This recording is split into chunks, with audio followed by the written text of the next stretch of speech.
Hello, everyone, and welcome back to the Geek podcast. We are your hosts, Joel and Sebastian, and it is sad to say that we are going to end the year on a little sad note because that is right. We are going to be talking about electric vehicles that might have missed the mark. That is correct. This show is all about the worst EVs on the road today in 2024 as we end our year. Our mid-year episode, which we recorded about 5 months ago, reached over 45,000 views. So we thought we'd come back and discuss if any new EVs made the list.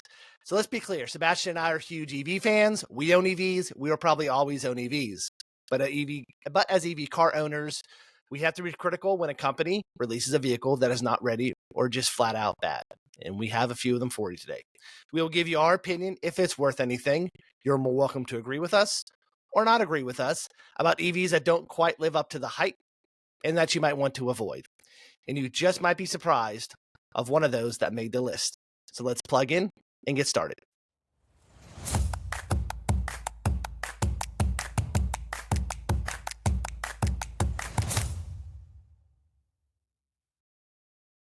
We are back with you to talk about the 5 EVs that might have missed the mark this year. So Sebastian's going to get us started. He has 3 that he's going to share with you, and I'm going to finish with the final 2. But like always, we're going to give our input on all of these. So without further ado, as Sebastian would say, get us kicked off, Sebastian. What is your first one? Yeah, so my first one I listed was the Fiat 500e. Ooh. So this one made the list last time. It did. And it continues to just, I don't get it. I don't understand. So we live in the U.S., so it was a hard sell in the U.S. anyway, because we don't have a lot of people that buy 2-door, basically 2-seat cars, right? Mm-hmm. It has short range. It's like 150 miles. It starts at like $33,000.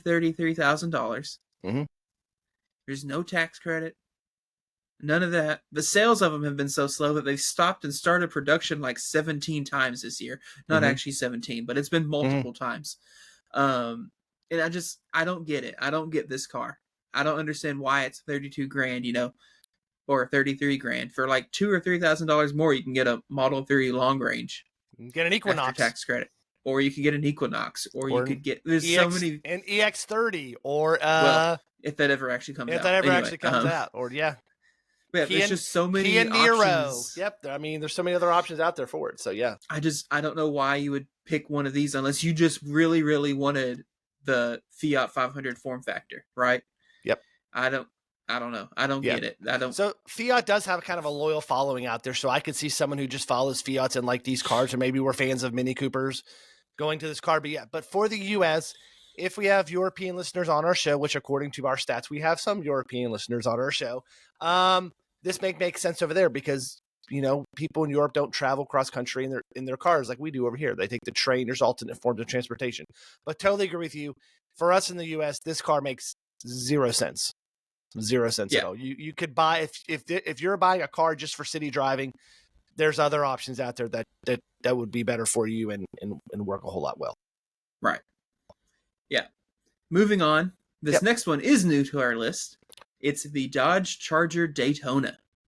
So this one just came out. So I'm interested about this one because we've heard some initial rumblings about it. So yes. Yeah. So really, this is just, and the initial reviews kind of agree. I didn't have a lot of faith in it when we kind of did a little overview when they first announced it. Mm-hmm. And it seems like my gut feeling was right. It's a bad muscle car and a bad EV. Yes. It's the worst of both worlds. It's also apparently the world's only electric muscle car, and that's not a good thing. Yeah. There's a reason why muscle cars aren't EVs. Yeah, So just for starters, it starts at $60,000. I mean, that's a lot of money, especially considering the gas Dodge Chargers started at like 30 or 35. Yep. Which different types of vehicle, whatever. Anyway, but not only that, so on the subject of being a bad muscle car. So the entry-level Charger Daytona, the RT model, is the $60,000 one, and it has 496 horsepower, which is less than a lot of EVs that are cheaper, like the new Model 3 Performance, or the Mustang Mach-E GT Performance, or I mean, basically everyone else's fast EV. Yep. And so, like, that's not great. And, like, even forgetting horsepower numbers, like 0 to 60 times aren't amazing. All that's not great.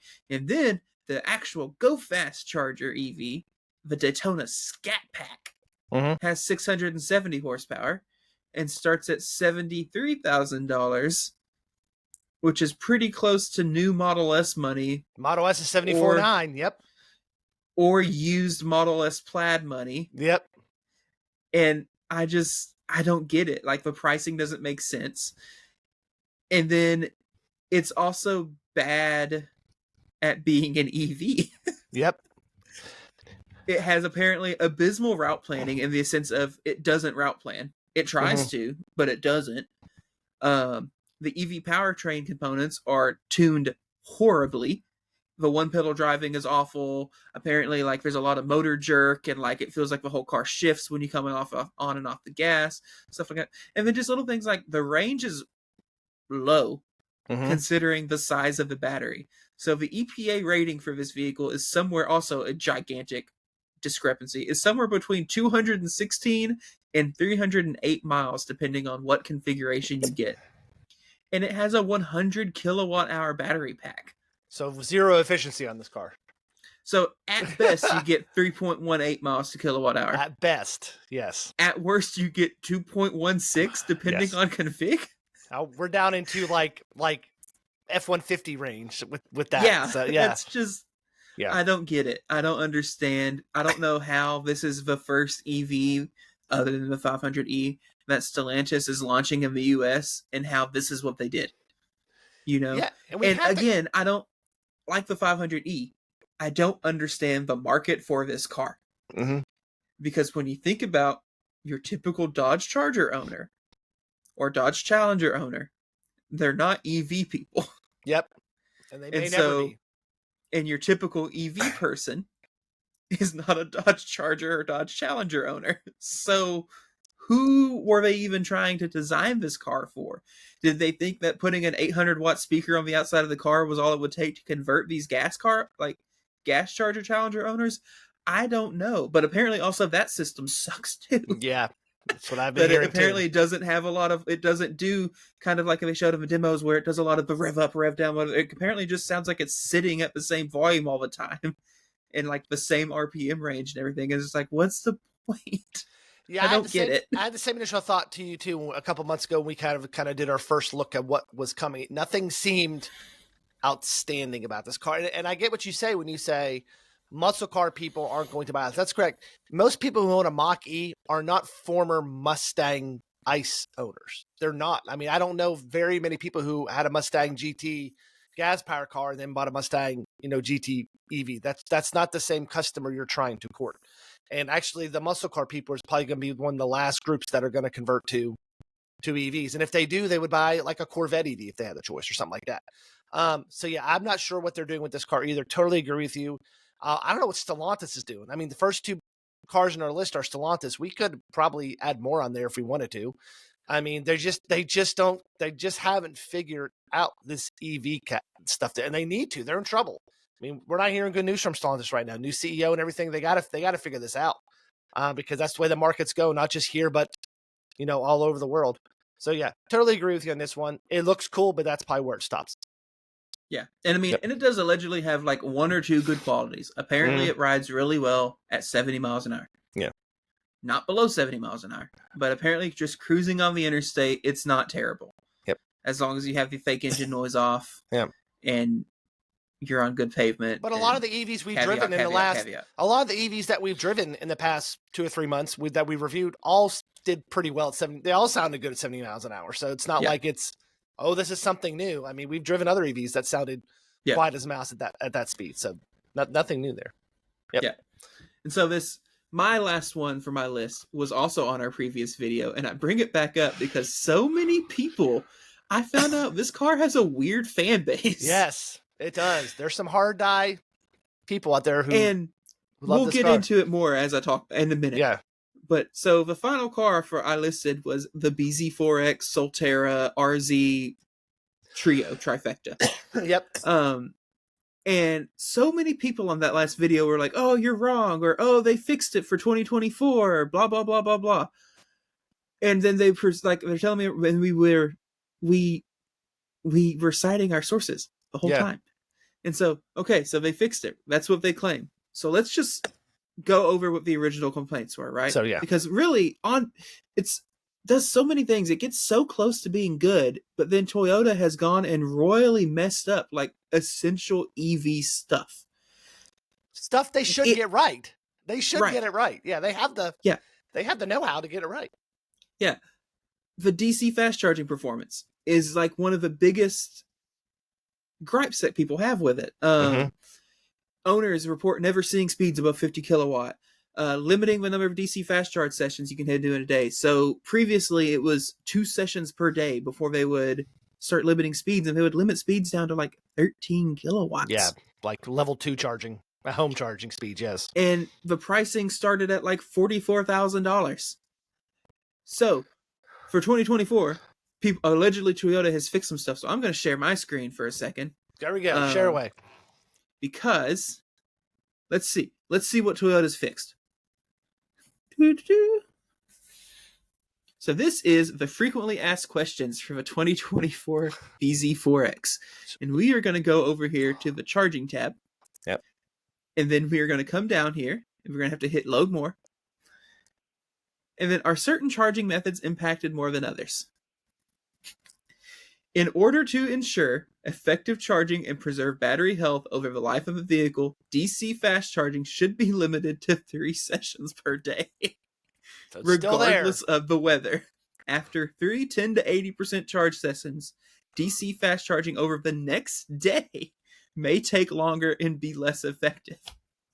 So did they fix it by making it go from 2 charges to 3 charges? Yeah, they added one in there. That everyone was telling me? Like, yep. And again, so you can do 3 10 to 80% charges on a vehicle that is rated for, at best, 252 miles. Yeah, for about 40 grand. So you can drive, at best, 750, not even that, because you're only talking 70% range, and this is EPA, so it's going to be less than that. So, at best, assuming in a perfect world, you can drive 750 miles in a day, and then you have to take a day off. Yep. And then you can drive another 700. I don't get it. I mean, I guess if you wanted just an around town crossover, right? Yep. Maybe it would be okay. But then there's just other things about this vehicle that are not appealing to me. I don't like the weird instrument cluster thing that's mounted to the steering column and sits way up at the top of the windshield. Yep. And I don't like the super hard plastics in the center console. I know the plastic will last longer than I will probably. Yep. But it's not nice to use. And again, it's $45,000. Yeah. Before all the nice incentives, yes. Like, I don't get it. I don't understand. I don't understand how Toyota, a company that seems to be pretty smart and has always been really well regarded in the industry, how they've done this and then have sold it now for multiple years and haven't, like, they've barely acknowledged it, barely done anything to try to fix it. Like, I don't get it. Now, for 2025, it's allegedly going to be cheaper. Yep. I think they're cutting prices by like $5,000, $6,000. So it looks like starting MSRP is 37 on the new ones. Okay. Yes. So that's better. But I don't know if they fixed any of the other things with it. Yep. Or is it just cheaper now? I don't know. Anyway, so I don't understand the BZ4X, and all you BZ4X fanboys and that watched our last one, please come in the comments and tell me I'm wrong again. Yeah, I don't tell us where we're missing it. Cite your sources. Tell me why you love the BZ4X. I don't understand it. If you really want to tell us why, send an email to us. You can come be on an episode and try to sell it to us. We'll be that would be entertaining. You on, and we'll talk to you about it, and you can sell us all you want. And we won't. I don't even saying it like we're not going to be an ass to you when you try to sell it to us. Like, I am genuinely curious to know what you love about the car. Like, maybe I just don't get it. It's like, I drive a Chevy Bolt. Like, I don't drive a fast charging car either. But I paid $17,000 for my Bolt like 2 years ago. So it's not the same. Yeah. I totally get it. I mean, I took a picture of that Solterra today that was stopped at a red light. That is the only one I see where we live. I don't see any BZ4Xs on the road here. I see that one Solterra, I guess, because it goes to my son's school and they're in the carpool line. But yeah, I don't see these cars. I mean, I see a lot more other EVs on the road than this one. And it's sad because Toyota, like you said, they make the Prius, and the Prius is an awesome hybrid car. They can't use that technology, I understand. They can't tap into that technology and tap into those resources to get us something better than the BZ4s. Like we said before, just make an all-electric Prius. That's all you would have to do. Make it Prius, all electric. You'll sell through the roof if it's a decent car, because there's hardcore Toyota people out there. And I also think, because like you said, it's going to start at what, 37 now? Yep. If this car had come out at $37,000, I don't think the industry would have been as hard on it. Nope. Especially when you consider the market it came out in, right? Because the Equinox EV, for example, it has some weird charging inconsistencies and has some weird kind of charging behavior, whatever. But it starts at $35,000. Yeah. And qualifies for a tax credit. So it starts for $27,500 if you can do the tax credit. You can forgive some of that stuff because it's the only crossover at that price. Yeah. Right? At that price, you're not going to get 10 to 80% in 18 minutes. That's just not going to happen. But when you're talking about spending almost $50,000 on the crossover, and you're now having to cross shop it with Ioniq 5, EV6, Model Y, basically every other electric crossover Mustang in Mach-E, the category. Yep. It doesn't make sense to me. I don't get it. Yep. Neither do I. I mean, you've said exactly everything I have. It was on our first list, and it hasn't done anything spectacular to come off our first list in the last 6 months. Yeah, they lowered the price. I'm looking at some of the specs and features. It doesn't look like much has changed on them. I mean, yeah. So specs and details starting at $37,000 with an estimated range of $252, and then heck, the $41,000 one, the $41,000 one, it's only going to give you $236. We're getting worse as we go up. So the more you spend, the less range you're getting. I just don't get it. So yeah. It doesn't make sense. So yeah. All right. So Sebastian gave you history. I'm going to give you my two. One of them we both have driven. One of them I have driven. So my first one on the list is going to be the Volkswagen ID.4. So we reviewed this car. We have a video on there. We reviewed it a couple months ago, I believe. My buddy at Evolve got one in, and we were nice. We tried to be nice about it. As best as we could, but it was an older model, so we'll give it some slack. It was a 2022. The newer ones have come out, but it just didn't 2023. Sorry. Was it 23 we reviewed? Okay, sorry, 23 reviewed. So sorry. Yeah, 23 we reviewed. And I mean, it's just they've tried to remedy the ship, but they really haven't done it yet. I mean, we know that for a while there was a stop sale on these cars. For a while, and where they weren't selling any because literally the door handles were falling off. That's why they recalled these. Literally, they couldn't figure out. They couldn't figure out what was going on with the door handles. When we were in it, the one that we were in, software was so glitchy. I mean, it just shut off when we were driving. We were driving down the road recording, and boom, the screen just went blank. It felt cheap on the inside, kind of similar to the BZ4X. Like the plastic was cheap. Everything just moved kind of cheaply. And like I said, this is another EV that starts at what, $40-some thousand, and now $36,000.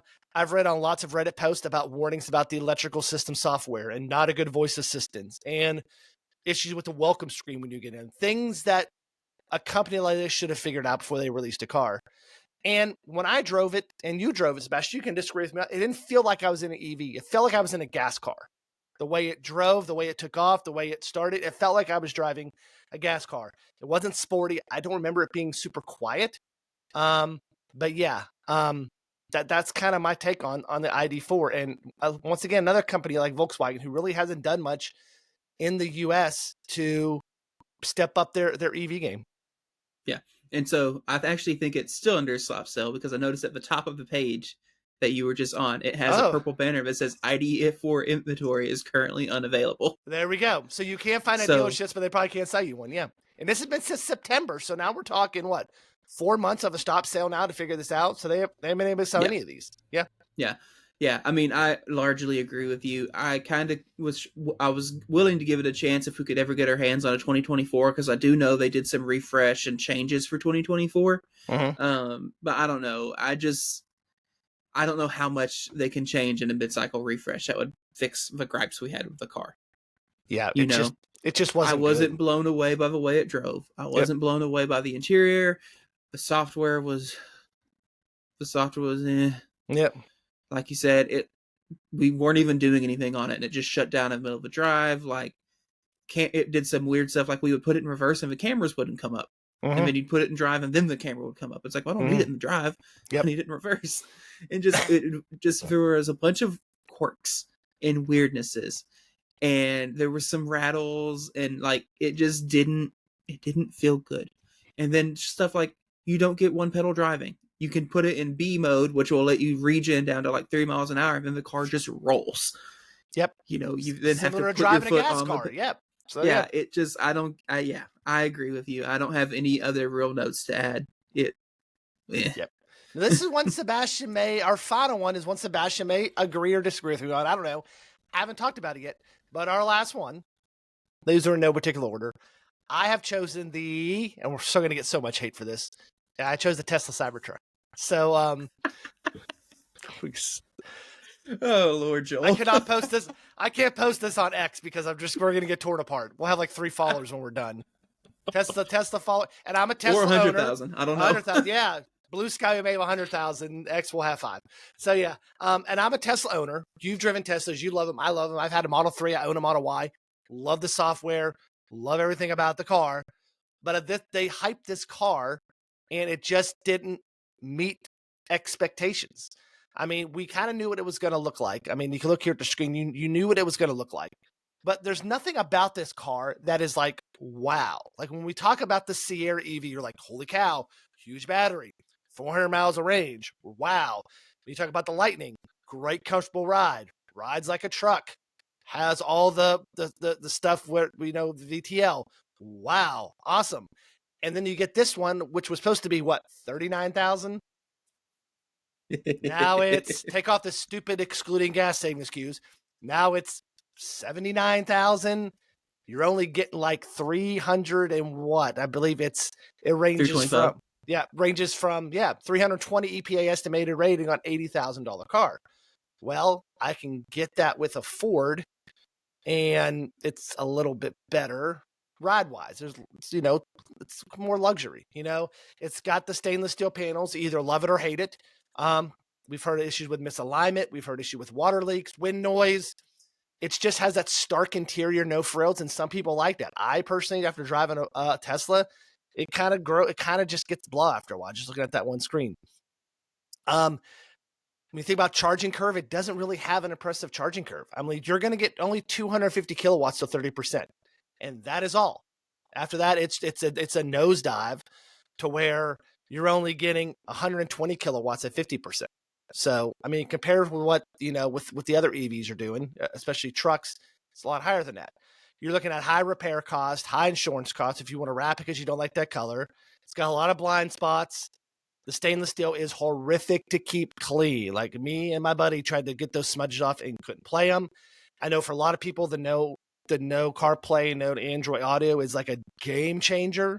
I mean, for me, it's not. I don't use it, but for some people, that's just a game changer. But for me, it's just, there's other EV trucks out there that I'd rather have.